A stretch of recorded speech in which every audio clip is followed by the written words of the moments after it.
जय श्री कृष्णा। और मेरे प्यारे दोस्तों, कैसे हैं आप? तो क्या आप सभी तैयार हैं एक प्यारे वीडियो के लिए?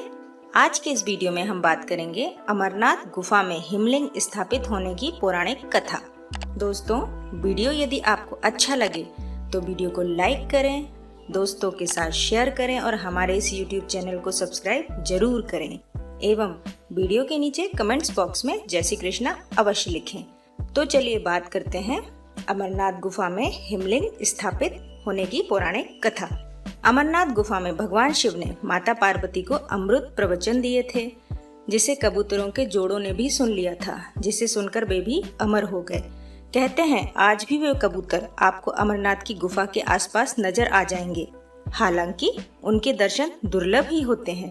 पार्वती जी भगवान सदाशिव से कहती हैं, प्रभु मैं अमरीश महादेव की कथा सुनना चाहती हूँ।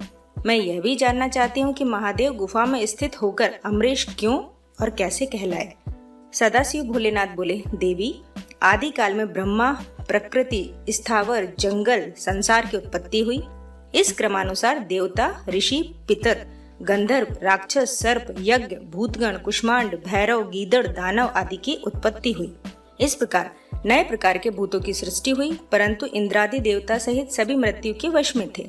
इसके बाद भगवान भोलेनाथ ने कहा कि मृत्यु से भयभीत देवता उनके पास आए। सभी देवताओं ने उनकी स्तुति करके कहा कि हमें मृत्यु बाधा करती है, आप कोई ऐसा उपाय बताएं जिससे मृत्यु हमें बाधा ना करे। मैं आप लोगों के मृत्यु की भय से रक्षा करूंगा। कहते हुए सदाशिव ने अपने सिर पर से चंद्रमा की कला को उतारकर निचोड़ा और देवगढ़ से बोले, यह आप लोगों के मृत्यु रोग की औषधि है।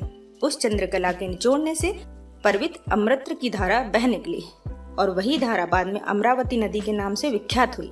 चंद्रकला को निचोड़ते समय भगवान सदाशिव के शरीर पर जो अमृत बिंदु गिरे वो सूख गए और पृथ्वी पर गिर पड़े। पावन गुफा में जो भस्म है वे इसी अमृत बिंदु के कण हैं जो पृथ्वी पर गिरे थे। सदाशिव भगवान देवताओं पर प्रेम न्यौछावर करते समय स्वयं द्रवीभूत हो गए। देवगण सदाशिव को ज्वल स्वरूप देखकर उनकी स्तुति में लीन हो गए और बारंबार नमस्कार करने लगे। भोलेनाथ ने देवताओं से कहा, हे देवताओं, तुमने मेरा बर्फ का लिंग शरीर इस गुफा में देखा है, इस कारण मेरी कृपा से आप लोगों को मृत्यु का भय नहीं रहेगा। अब तुम यहीं पर अमर होकर शिव रूप को प्राप्त हो जाओ। आज से ये अनादि लिंग शरीर तीनों लोकों में अमरीश के नाम से विख्यात होगा। देवताओं को ऐसा वर देकर सदाशिव उस दिन से लीन होकर गुफा में रहने लगे। भगवान सदाशिव ने अमृत रूप सोम कला को धारण कर देवताओं की मृत्यु का नाश किया, तभी से उनका नाम अमरेश्वर प्रसिद्ध हुआ। अब जानते हैं इसकी अमर कथा। इस पवित्र गुफा में भगवान शंकर ने भगवती पार्वती को मोक्ष का मार्ग दिखाया था। इस तत्वगान को अमर कथा के नाम से जाना जाता है, इसलिए इस स्थान का नाम अमरनाथ पड़ा। यह कथा भगवती पार्वती तथा भगवान शंकर के बीच हुआ संवाद है। यह उसी तरह है जिस तरह कृष्ण और अर्जुन के बीच संवाद हुआ था। सती ने दूसरा जन्म हिमालय राज की यहाँ पार्वती के रूप में लिया। पहले जन्म में वे दक्ष की पुत्री थी तथा दूसरे जन्म में वे दुर्गा बनी। एक बार पार्वती जी ने शंकर जी से पूछा, मुझे इस बात का बड़ा आश्चर्य है कि आपके गले में नरमुंड माला क्यों है? भगवान शंकर ने बताया, पार्वती जितनी बार तुम्हारा जन्म हुआ उतने ही मुंड मैंने धारण किए। पार्वती बोली, मेरा शरीर नाशवान है, मृत्यु को प्राप्त होता है, परंतु आप अमर है, इसका कारण बताने का कष्ट करें। मैं भी अजर अमर होना चाहती हूँ। तब भगवान शंकर ने कहा, यह सब अमर कथा के कारण है। यह सुनकर पार्वती जी ने शिव जी से कथा सुनाने का आग्रह किया। बहुत वर्षों तक भगवान शंकर ने इसे टालने का प्रयास किया, लेकिन जब पार्वती जी की जिज्ञासा बढ़ गई तब उन्हें लगा कि अब उन्हें कथा सुना देनी चाहिए।